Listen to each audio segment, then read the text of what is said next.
Fala galera, tudo bem? Meu nome é Pedro Pires, eu sou integrante do programa de ensino tutorial da Engenharia Elétrica da UFMG e nesse vídeo nós faremos uma entrevista com o professor Luiz Temistocles, responsável pelo certificado de Engenharia de Computação.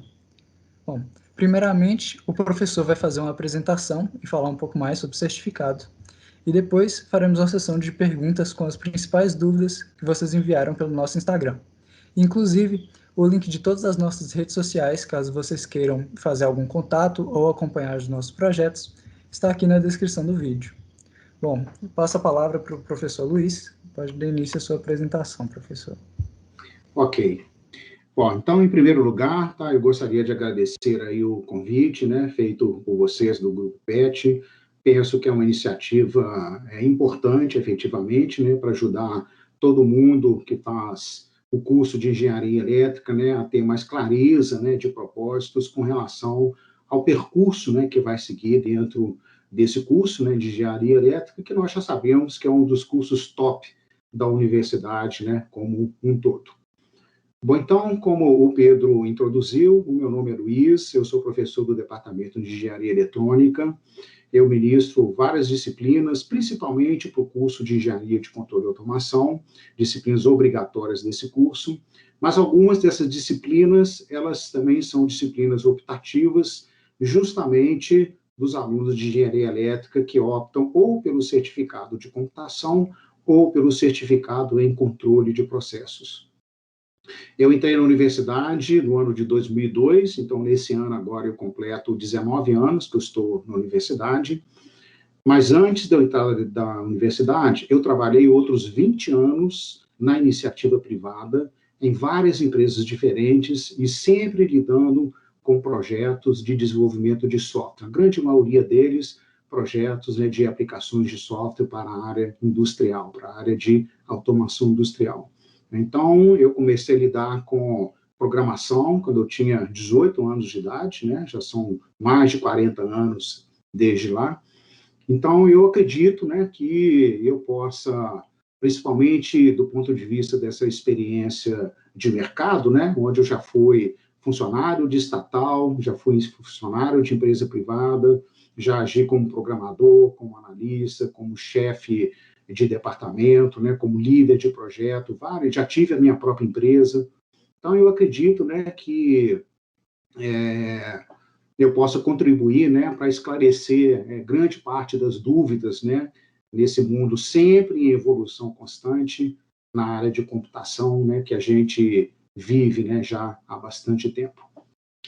Bom, então eu gostaria de pedir licença a vocês todos para fazer uma rápida apresentação de alguns conceitos importantes sobre o certificado de computação, que eu penso que vão servir para dar mais clareza do propósito desse percurso no curso de Engenharia Elétrica, e também espero aguçar as perguntas de vocês com relação a qualquer dúvida que vocês tenham sobre esse certificado aqui em particular. Então, eu peço licença para poder compartilhar aqui a minha área de trabalho. Bom, então, a primeira coisa que todo mundo tem que ter em mente, que o certificado de computação é um percurso entre os vários possíveis do curso de Engenharia Elétrica, que permite ao engenheiro eletricista lidar, de maneira geral, com sistemas computacionais, idealmente para fins de engenharia elétrica. Vou explicar o porquê desse idealmente. Portanto, o certificado, isso é uma dúvida que aparece comumente, até porque eu já fui tutor desse certificado muitos anos atrás, aí no próprio curso de Engenharia Elétrica da UFMG. Esse curso não significa equivalência de habilidades com alguém que faz ciência da computação. Como em toda engenharia, o propósito é utilizar um conhecimento científico, acadêmico, que é o conhecimento normalmente produzido na área de ciência da computação, e transformar isso em alguma tecnologia prática que possa ser utilizada pela sociedade de maneira geral. E uma das coisas positivas desse percurso, no curso de Engenharia Elétrica, é que ele permite atuação em muitas áreas diferentes, algumas delas são essas 4 mostradas aqui nessa primeira lâmina dessa apresentação. Então, eu vou apresentar em breve, certo, algumas sugestões de áreas de atividades. O ponto-chave é que vocês precisam planejar primeiro, no certificado de computação, qual vai ser a atuação profissional de vocês, em que área que vocês querem investir, para que vocês não fiquem escolhendo a esmo as várias disciplinas do certificado de computação, tá? Para terem depois um resultado que pode não ficar ajustado à expectativa de vocês, ou mesmo expectativa de mercado, se vocês estiverem disputando uma vaga de emprego. Então, como sugestões de áreas de atividades para quem faz esse certificado, eu sugeriria desenvolvimento de ferramentas de software, ou aplicações de software para engenharia, ou automação industrial, ou ciência de dados, ou ainda sistemas embarcados, certo? É importante registrar que existem outras áreas de atividades além dessas. Isso é só um pontapé inicial com o propósito, né, de clarificar, né, as diferentes áreas de atuações, né, que vocês podem ter dentro do certificado de computação. Cada um desses percursos caracteriza-se por um conjunto específico de disciplinas optativas, por isso que eu repito que é importante que todo mundo planeje com antecedência, certo? E, uma vez definida as disciplinas, também é importante que vocês tenham em mente que há uma sequência ótima de execução das disciplinas. As disciplinas não podem ser feitas em qualquer ordem da cabeça de vocês. E por quê? Por uma razão simples. Cada disciplina tem um conhecimento que pode ser importante para que você faça de maneira mais fácil uma outra disciplina posterior, certo? Então, se você inverte as bolas, começando pelo difícil, para depois fazer o fácil, certo? Vocês vão ser ineficientes nesse propósito. Então, o recado geral é planejar com antecedência, certo?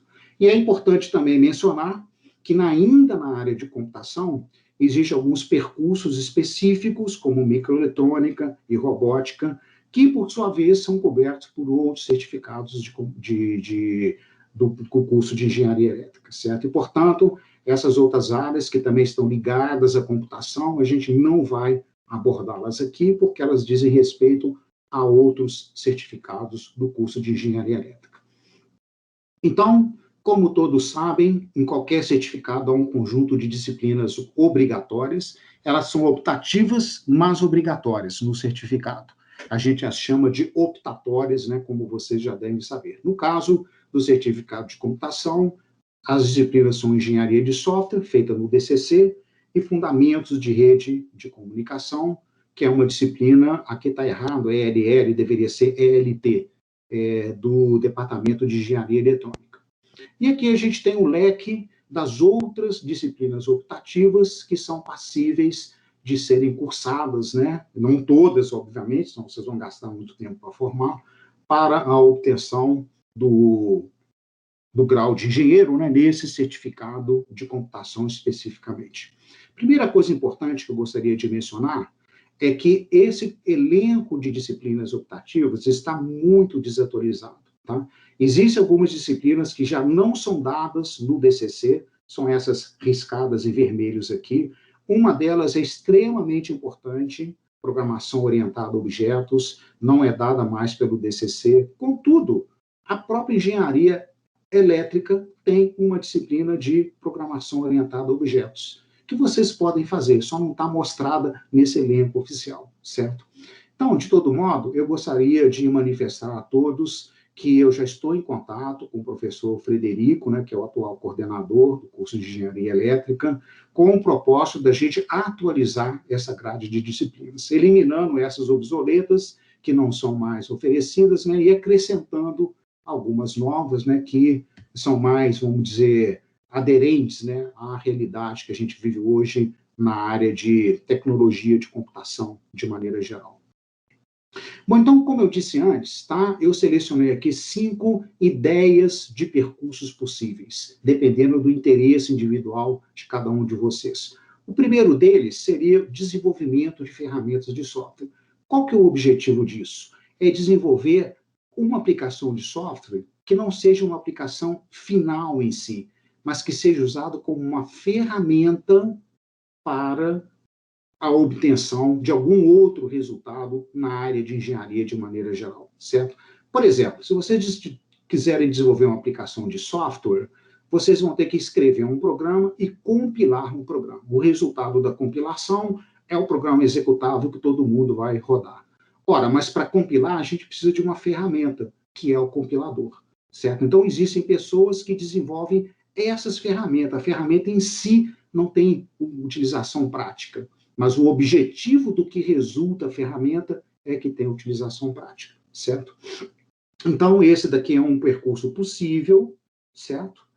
As habilidades mínimas necessárias são desenvoltura de programação, obviamente, capacidade de compreensão de algoritmos tradicionais, conhecimento de arquiteturas de computadores, conhecimentos de banco de dados, e isso daí levaria a uma sugestão deste conjunto de disciplinas optativas, certo? Eu não vou passar em cada uma delas, porque não é o objetivo aqui, isso está sendo gravado, depois também vocês podem tirar dúvidas pessoalmente comigo, certo? Enfim, então é um conjunto de disciplinas que eu recomendaria para quem tem esse propósito em mente, a ser seguida de acordo com essa sequência, que é a sequência que eu considero de melhor eficiência possível, de maneira que, com conhecimento em uma disciplina, facilite a vida de vocês em uma disciplina posterior, certo? A outra possibilidade é desenvolver aplicações de software em engenharia. Aí sim, aí o engenheiro, com esse certificado, vai estar desenvolvendo uma aplicação final para um usuário final, que pode ser executada em um PC desktop, ou em um sistema embarcado, ou até mesmo em dispositivos que a gente chama de computação móvel, né, como os smartphones, certo? Então, as habilidades necessárias são um pouquinho diferentes daquelas anteriores, né, do desenvolvedor de ferramenta de software. Consequentemente, o conjunto de disciplinas recomendado é outro, a ser feito também numa sequência ligeiramente diferente do primeiro que nós mostramos anteriormente. Um outro percurso possível, dentro do certificado de computação, é lidar com automação industrial. Tá? Então, automação industrial é uma coisa importante, é através de automação industrial que as empresas obtêm mais competitividade de maneira geral, né? Cortam custos, aumentam a qualidade dos produtos, aumentam os lucros, aumenta a segurança, a qualidade dos produtos e assim por diante, certo? Então, a única observação que eu gostaria de fazer é que não é possível confundir, não é a mesma coisa que fazer o certificado de controle, certo? O certificado de controle tem o objetivo de capacitar os alunos a entender o arcabouço matemático para que um sistema possa controlar um sistema dinâmico. A automação significa pegar esse conhecimento e convertê-lo em uma lógica, uma inteligência, que obviamente corresponde a um programa a ser executado em algum tipo de dispositivo computacional, certo? Então, são, vamos dizer, atividades complementares entre si, mas uma é diferente da outra.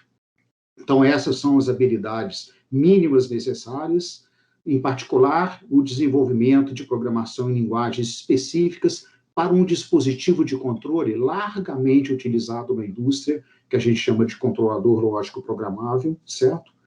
Esse percurso também tem um conjunto diferente de disciplinas. É claro que algumas disciplinas são comuns, né, entre si nessas diferentes possibilidades que eu estou apresentando, mas, enfim, né, com esse foco, existem sempre disciplinas que são mais importantes do que outras, certo? Então, aqui existe uma recomendação com a ordem também que elas deveriam ser executadas, né, de acordo com o ideal, né, da gente atingir a máxima eficiência e máxima facilidade para vocês cursarem essas disciplinas. Um outro percurso bem moderno é o que a gente chama de ciência de dados, certo? Ciência de dados é um termo que, no dia a dia do jargão de computação, a gente chama de Big Data, ou seja, a nossa habilidade de lidar com grandes massas de dados, mas tão grandes, que a gente fazer algum trabalho manual de análise dos dados é completamente inviável, porque gastaria uma enormidade de tempo. Então, a gente tem que recorrer a ferramentas e técnicas especiais que nos permitam automatizar, pelo menos em parte, essa extração de dados, melhor, essa extração de conhecimento desse grande volume de dados, certo? Então, aqui são as habilidades mínimas necessárias, e aí entra uma coisa particular, que é o que a gente chama de data mining, corresponde a uma disciplina específica do DCC, que não consta do elenco original, por isso eu reforço mais uma vez a nossa disposição de atualizar o elenco de disciplinas optativas, né, que vocês podem fazer. Então, nesse percurso de ciência de dados, vocês podem ver aqui do lado esquerdo, né, algumas disciplinas que não fazem parte do leque tradicional. Computação evolucionária, mineração de dados, armazéns de dados, introdução à ciência de dados, certo? Então, a gente teria um percurso envolvendo essas disciplinas mais específicas, mais aderentes, né, a essa intenção, a essa vontade de trabalhar com essa área, com esse sequenciamento mostrado aqui depois. E, finalmente, os sistemas embarcados, né? Sistemas embarcados têm se tornado uma área crescente, uma tendência importante, né? E um dos lados dessa tendência são essa área que vocês já devem ter ouvido falar muitas vezes, né? Que a gente chama de Internet das Coisas, né? Internet of Things, que é justamente a habilidade de dispositivos do uso comum, do nosso dia a dia, né? De ter inteligência capaz de consumir informações de alguns servidores, de algumas fontes de dados, e, por sua vez, né, executar alguma ação que ajude a nossa vida prática, né? Por exemplo, você poderia ter um guarda-chuva inteligente, entendeu? Que já consulta a previsão do tempo de manhã sozinho, via internet, sem que você faça nada, e já coloca uma luzinha piscando, dizendo assim, ó, não me esqueça de levar, porque vai chover hoje, certo? Aí você já vê aquela luzinha, você não precisa entrar no seu celular para consultar o tempo, nada disso. O guarda-chuva já é inteligente o suficiente para te avisar disso. Ora, dentro desse guarda-chuva tem que ter o quê? Uma lógica, um pequeno processador, uma inteligência capaz de fazer isso tudo. Então, por excelência, é um sistema embarcado, um sistema que faz parte do guarda-chuva, que não é separado do guarda-chuva, certo? Então, essa é uma área importante também, né?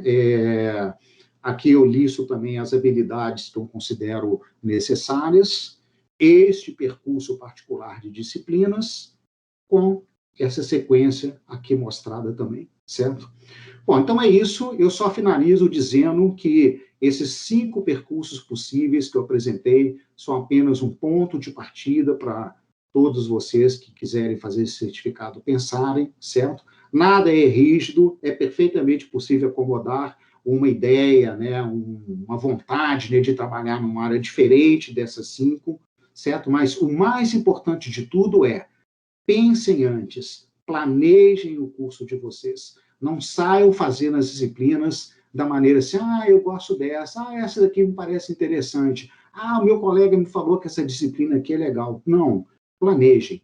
O sucesso de qualquer coisa na vida da gente depende do planejamento, certo? Então, planeje, eu quero trabalhar em que área? Ciência de dados? Sistema embarcado? Não, nenhuma dessas. Eu quero fazer essa outra área super especial. Que seja, mas planeje antes, de maneira que o resultado, por parte de vocês todos, seja o melhor possível, certo? Muito bem, então, eu, como tutor, fico à disposição de todos vocês, tá? Que quiserem qualquer tipo de aconselhamento, de trocar ideias, né, sobre as disciplinas a serem executadas, ok? Não se envergonhem de entrar em contato comigo, tá? Faz parte aqui da nossa tarefa como tutores, né? E eu espero efetivamente ajudar a todos, né, de maneira que todo mundo consiga fazer com tranquilidade aí ficar satisfeito, né, com as disciplinas que fez no certificado de computação. Bom, então agora a gente pode entrar para o segundo momento, que seria a sessão de perguntas que o pessoal mandou lá no nosso Instagram.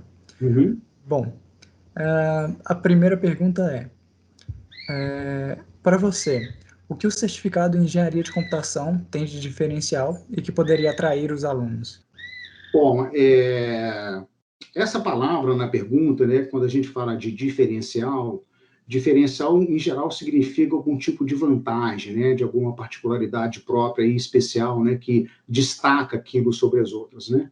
Então, é preciso a gente caracterizar primeiro, né, diferencial em relação a quê? Você poderia me dizer, Pedro? Eu acredito que seria em relação ao mercado, ou... Tem uma outra pergunta aqui, inclusive, que Uhum. seria da diferença entre o certificado na engenharia elétrica focado em engenharia de computação, com os cursos de sistemas de informação, por exemplo. Uhum. Então, eu acho que, por exemplo, seria qual é o diferencial desse certificado em relação a um outro curso mais focado em alguma Uhum. área desse mesmo setor, né? Ok. Bom, eu poderia caracterizar da seguinte maneira, tá? Do ponto de vista do mercado, né, como você mencionou, um engenheiro eletricista, né, que tenha feito esse certificado, né, ele vai essencialmente, né, disputar, vamos dizer, alguma vaga no mercado ou com algum analista que é bacharel em ciência da computação, certo? E não é o caso aqui do Brasil, bom, não posso dizer, tá? Aqui em Minas Gerais, com certeza não é, e deve ser em breve tempo. Mas existe um curso que começa a ser oferecido por algumas universidades, principalmente privadas, que é o de engenharia de computação, certo? Então, vamos lá. O curso de ciência da computação é um curso acadêmico, é um curso que procura entender e alavancar os fundamentos de computação de maneira geral. O curso de engenharia elétrica, com o seu percurso no certificado de computação, é um curso, por outro lado, de engenharia elétrica, onde o propósito é usar conhecimentos de computação para fins de engenharia elétrica. Então, são duas coisas diferentes. E um curso que seria engenharia de computação seria um curso mais ou menos híbrido, porque computação é uma coisa mais acadêmica, mais de fundamentos da ciência. Engenharia é uma coisa mais prática, né, de colocar esse conhecimento científico em ação, na forma de uma tecnologia que possa ser utilizada pela sociedade. Então, um curso de engenharia de computação seria um híbrido entre as duas coisas, e, portanto, não ficaria restrito à área de engenharia elétrica em particular, certo? Então, eu vejo que são áreas diferentes entre si, certo? Então, sob esse ponto de vista, tá, não existe assim um diferencial. Ah, computação é melhor, engenharia de computação é melhor, engenharia elétrica é o melhor. Tudo depende do interesse pessoal de cada pessoa e daquilo que ela tem mais prazer em fazer, certo? Mais ou menos como tem gente que prefere ser médico, tem outros que preferem ser advogados, tem outros que preferem ser engenheiro, certo?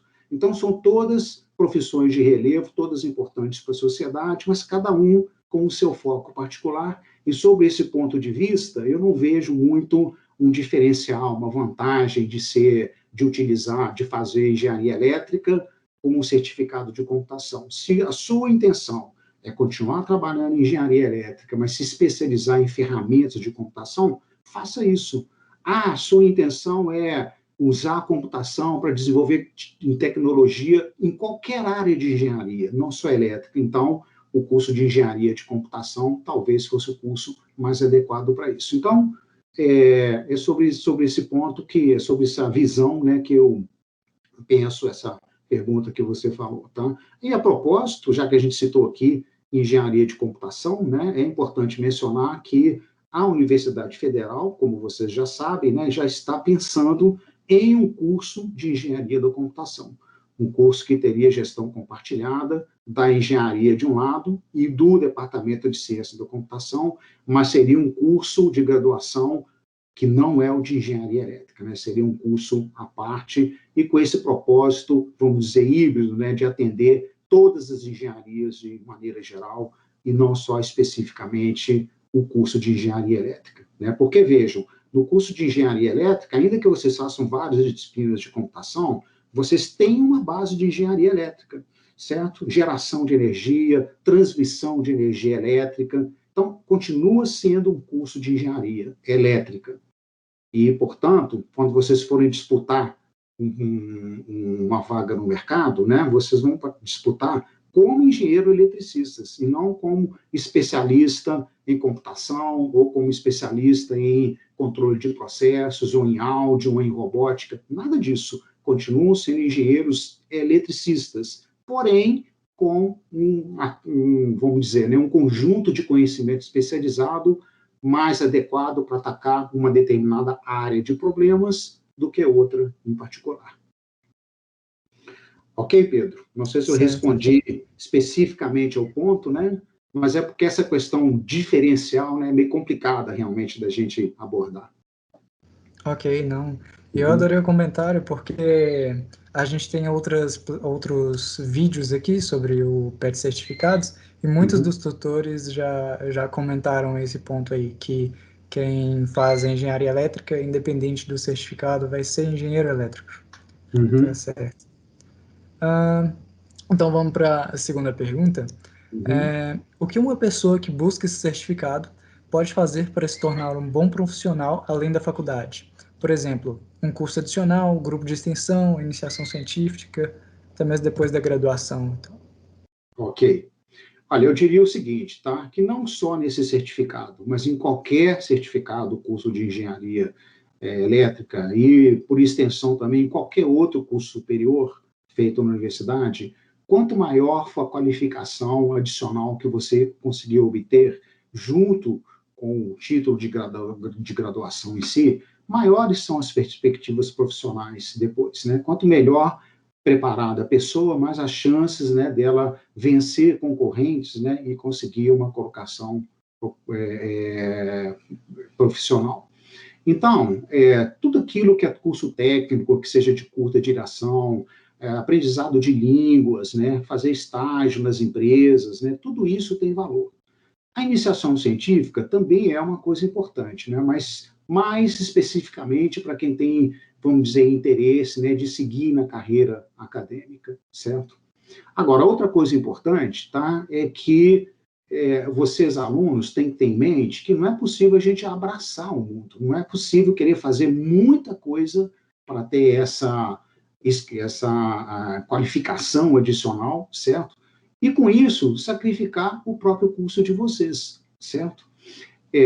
Eu posso dizer com muita certeza, né, no meu tempo, né, de iniciativa privada, né, eu contratei muitas pessoas, contratei muitos engenheiros. O principal critério, na hora que a gente vai avaliar currículos, a primeira coisa que a gente ora é, deixa eu ver como um aluno se comportou na universidade, deixa eu ver quais foram as notas que ele tirou, certo? Então, um aluno que tem excelentes notas, mas pouca qualificação, e um aluno que tem 10 mil coisas diferentes que ele fez, mas que foi ruim na faculdade, só tem notas ruins, certo? A gente vê claramente que é um aluno que terminou o curso, mas que deixou de focar no objetivo principal, que é a graduação dele, tá? Então, é importante ter um equilíbrio entre as duas coisas, tá? É importante fazer qualquer coisa adicional, algum curso, conhecer outras línguas, né? Isso é muito importante. Fazer estágio também é importante, né? Porque nos dá um gancho profissional, nos faz aprender a lidar e a trabalhar em equipe, nos faz aprender a ter relações profissionais mais adequadas. Tudo isso é importante, tudo isso é ganho, mas sem descuidar do sucesso nas disciplinas feitas no curso. Certo. Ok. Emendando com uma pergunta aqui, que parece que tem muito a ver com esse assunto, seria qual seria o melhor momento ou período da faculdade que seria o ideal para a gente procurar uma iniciação científica nessa área? E a gente pode expandir também para qualquer outra atividade de extensão ou estágio, por exemplo. Olha, essa pergunta é muito comum, né? E a gente vê isso frequentemente, né? Porque a gente, por exemplo, tem muitos alunos que nos procuram para ser orientador de estágio, né? Ou para ser orientador de alguma atividade acadêmica particular, né? Ou mesmo para pedir aconselhamento. E a gente vê alunos, por exemplo, que estão no primeiro ou segundo período, professor, arrumei um estágio aqui na empresa tal. Então, o início do curso não é um momento adequado, tá? Porque é novidade, as matérias são pesadas, né? Ou seja, vocês têm que fazer cálculo, vocês têm que fazer geometria analítica, têm que fazer a disciplina lá de programação e desenvolvimento de software. E, como eu disse, né, o foco principal significa fazer bem essas disciplinas. Então, não existe tempo sobrando, certo? Em geral, também, no final do curso, tá? Quando o aluno já está na reta final, então, ele está fazendo o resto de matéria que ele tem para fazer os créditos, normalmente são muitas matérias, normalmente o aluno, no final do curso, já arrumou algum estágio, então o tempo dele é pouco, e aí também não tem muito espaço para acrescentar alguma coisa nova.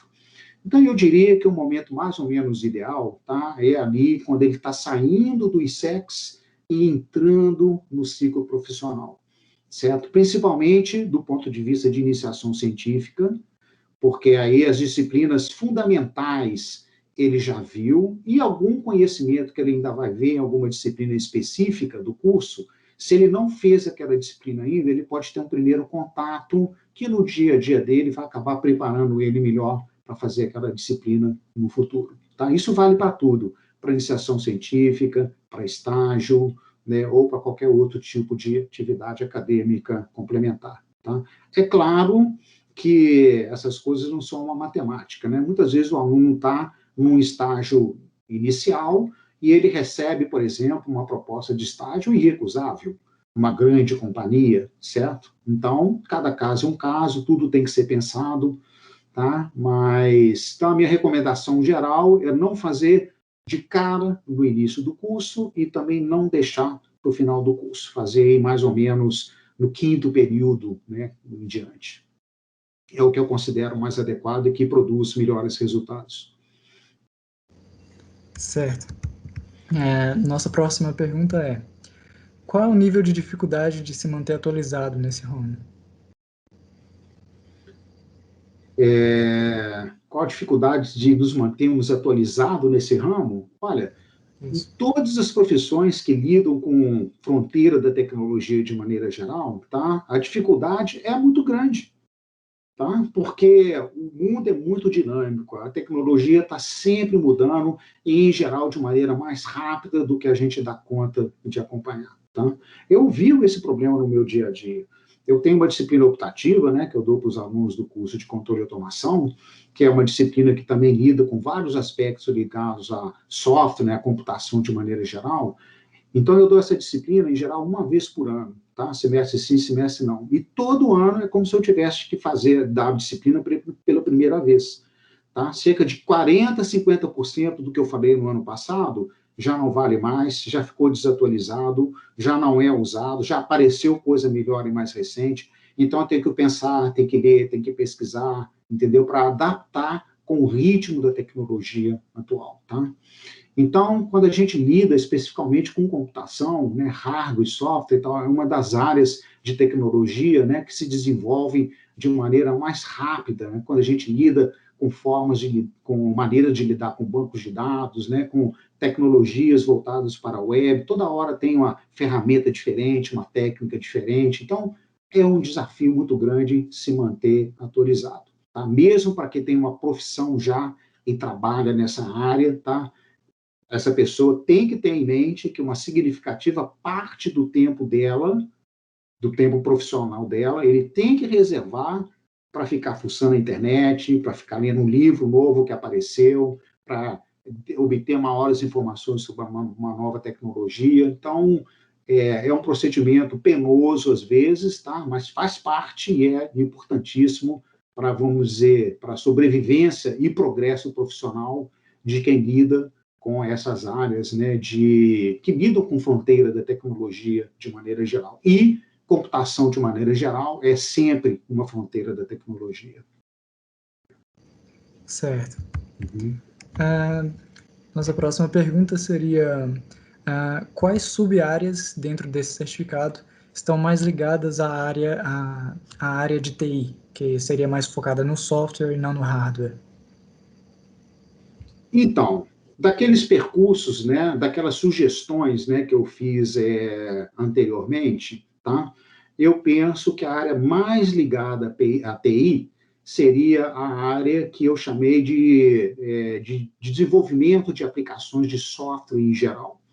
Tá? Porque aí a pessoa vai ter que ter conhecimento das ferramentas, né, que são o arroz com feijão, né, de TI, ou seja, lidar com banco de dados, né, lidar com ferramentas de programação, lidar com o aspecto de redes, né, redes é uma coisa importante, é uma das disciplinas, né, que eu pretendo incluir, né, na atualização do leque de disciplinas, tá? Então, ou seja, TI, tecnologia da informação, significa essencialmente, na prática, o desenvolvimento de aplicações de software que nos permitam lidar com informações de maneira dinâmica, de maneira rápida, de maneira confiável, certo? Então, lidar com essas aplicações significa construir essas aplicações, certo? Então, eu penso, né, que a sub-área, né, como você citou, seria mais essa linha de desenvolvimento genérico de aplicações de software que eu mencionei anteriormente.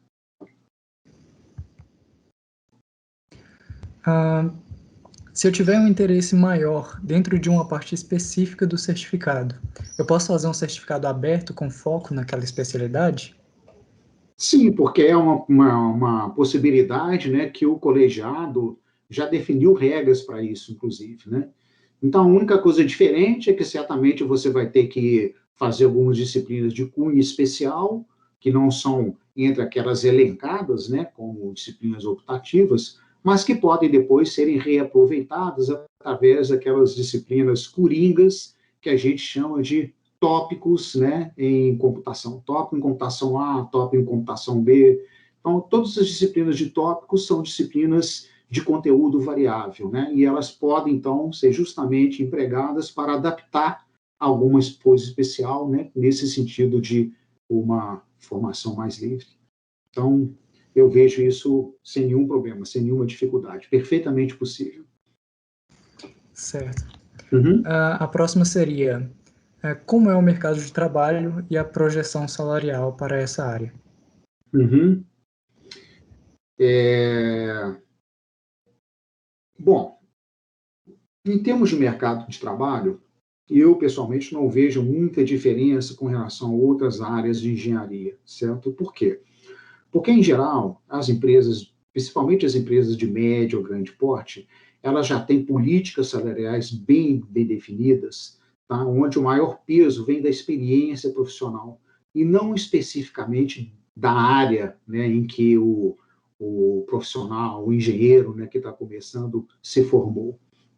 E as empresas têm isso, né, por uma razão muito simples e perfeitamente justificável, né, que é justamente não criar conflitos internos, certo? Então, um engenheiro eletricista, né, que acabou de se formar no certificado de computação, tá? Ganhou lá um emprego em uma determinada época, numa determinada empresa, né? Então, entra um outro engenheiro eletricista também que se formou numa universidade diferente, né? E aí aquele engenheiro eletricista vê o colega dele ganhando 2 vezes mais do que ele, entendeu? Ele não vai considerar que é justo. Mas o que esse cara novo como eu, que acabou de sair da faculdade, tem de diferente, entendeu? Só em termos de conhecimento que eu não tenho. Nossos cursos são equivalentes. Não há muita diferença de ter feito certificado A, B ou C lá dentro, porque é tudo curso de engenharia elétrica do mesmo jeito. Então, para evitar esse tipo de insatisfação, de atrito, entendeu? As empresas, em geral, têm essas políticas salariais bem definidas, onde o peso principal vem da experiência adquirida com o tempo. E não exatamente seu empregado, né, que acabou de ser contratado, né, fez o curso A, ou o curso B, ou da faculdade B, e assim por diante, certo? Então, isso gera muito atrito, gera insatisfação, gera o que a gente chama de turnover desnecessário. Turnover é o empregado pedir demissão para ir trabalhar no concorrente. Ah, fiquei aqui, entendeu, chateado com essa empresa que não está me valorizando, valoriza muito aquele colega meu, só porque ele veio de outra faculdade, não considera isso justo, vou sair daqui e vou para o concorrente. Então, essa empresa pode até dizer, você não está satisfeito aqui, você pode ir embora. Mas ela vai ter que ter o trabalho de pesquisar novamente, de achar um profissional que ela considere qualificado, tudo isso dá trabalho para as empresas. Então, eu vivi essa situação, tá? Então, sobre esse ponto de vista, né, de faixas salariais, não tem muita diferença do ponto de vista de fez o curso A, ou na faculdade B, ou o certificado C, e assim por diante, tá? E a gente observa que existe uma variabilidade muito grande também, tá? Eu diria que o engenheiro júnior, de qualquer engenharia, tá? Tem uma média salarial, né, que dá ordem aí de uns R$ 6.000. Isso pode ser mais ou menos, dependendo se ele vai trabalhar aqui ou se ele vai trabalhar em São Paulo. São Paulo, o mercado de trabalho, né, oferece, em geral, salários maiores, certo? O porte da empresa, né, quanto menor a empresa, menos ela pode pagar, quanto maior a empresa, mais ela pode pagar. Então, existe uma grande variabilidade nesse aspecto, certo? Uma coisa importante também, tá? Aproveitando essa pergunta que eu gostaria de mencionar, tá? É que uma boa parte dos alunos recém-formados, tá? Que conseguem emprego, eles trabalham e são contratados para trabalhar com um salário menor do que o salário mínimo de engenheiro, tá? Existe uma lei que diz que todo engenheiro que tenha esse título, pode ser engenheiro mecânico, eletricista, químico, não interessa, tá? O salário mínimo é 8,5 salários mínimos. Isso dá cerca de R$ 9.000, os quebradinhos, considerando os valores de hoje, certo? Mas as empresas, entendeu? Muitas vezes não querem bancar esse salário. Então, para contratar com um salário menor e não violar a lei, elas não contratam os recém-formados como engenheiros. Pode ver lá na carteira de trabalho deles, vai lá, mostra, cargo, analista, cargo, consultor de negócios, não está escrita a palavra engenheiro, certo? Então, isso é uma coisa que eu reconheço que é complicada, entendeu? Se a gente estivesse numa economia boa e todo mundo engenheiro batesse o pé, as empresas teriam que contratar com um valor de salário mínimo. Mas a gente está numa economia declinante, gravada com essa questão da pandemia, certo? Então, não há oportunidade de trabalho, não é um mercado aquecido. Então, muitas vezes, as pessoas não têm muita escolha e são obrigadas a fazer esse tipo de comportamento, né? Mas, enfim, tá? Então, do ponto de vista prático, na minha experiência, certo? O que conta, principalmente, é a experiência. Ou, de uma certa forma também, né, aquilo que o aluno tem de qualificação. Porque, obviamente, dois engenheiros da mesma universidade, do mesmo certificado, com boas notas, tudo igual, mas onde um sabe 3 línguas, o outro só sabe uma língua. Onde o primeiro fez um curso de especialização aqui, um curso ali, um curso lá. Se eu tivesse que comparar os dois currículos, escolher um deles, eu escolheria aquele, remetendo a uma pergunta anterior, né, que conseguiu uma qualificação melhor, certo? Então, essencialmente, é essa a minha visão nesse aspecto, Pedro. Certo. E agora a última pergunta seria: quais são as dúvidas mais recorrentes que os alunos apresentam quando conversam com você sobre o certificado? Pois é. Então, olha só, eu estou começando agora nessa tutoria, tá? Então, do ponto de vista presente, tá? Não tenho como te responder essa pergunta, porque, se não me engano a memória, apenas 2 alunos me contactaram até hoje, e já todos dois já na reta final do curso, já tinham feito muitas matérias, era mais para saber se as matérias podiam ser aproveitadas ou não, tá? Mas eu gostaria de voltar alguns anos atrás, tá? Quando eu fui tutor do certificado pela primeira vez, e aí, se você me perguntasse assim, quais eram as dúvidas frequentes, eu vou te responder da seguinte maneira: não sei. E por que eu não sei? Porque os alunos, pelo menos naquela época, raramente procuravam o tutor, entendeu? Raramente procuravam, principalmente do ponto de vista de aconselhamento. E isso não é uma característica específica do certificado de computação, não, porque eu também já fui tutor do certificado de controle. O mesmo comportamento acontecia, entendeu? Os alunos só chegam para tirar dúvida quando eles estão quase formando. Eu fiz essa matéria aqui, queria saber se ela é aproveitável ou não, tá? Quando, na verdade, tinha que ser o contrário. Eu estou pensando em começar o certificado de computação, eu tenho esse interesse profissional, o que seria mais adequado? Que disciplinas você recomendaria?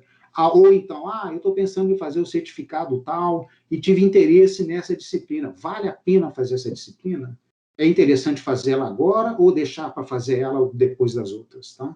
Mas, enfim, entendeu? Raramente os alunos procuram, e raramente os alunos procuram no início do certificado, certo? Somente ao final do certificado, tá?